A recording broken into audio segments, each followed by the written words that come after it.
এই যে শুনুন। হ্যাঁ বলুন। কে আপনি স্বামী? শিক্ষা গুরু আমি। কোথায় আপনার বই? লাগেই না আমার সই। কি আপনার বিষয়? যা জাগে সংশয়। কোন বিদ্যালয়? শুধুই জ্ঞানালয়।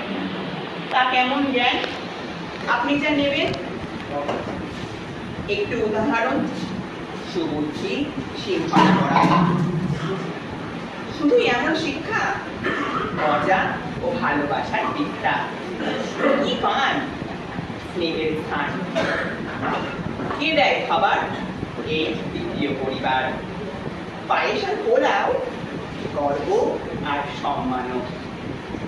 কোনো কি লাভ আছে?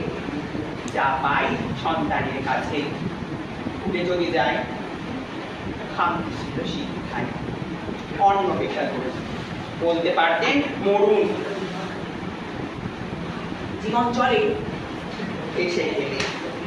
বোঝে আপনার কষ্টটা, চালিয়ে যাচ্ছি চেষ্টাটা। ভাবছেন পাবেন অমরত্ব, গড়তে চাই মনুষ্যত্ব। কি পরিচয় মেলে? পিতা বলে। এ কেমন পেশা? এটাই যে নেশা। সত্যি শ্রেষ্ঠ আপনারা, এটাই যে পরম্পরা।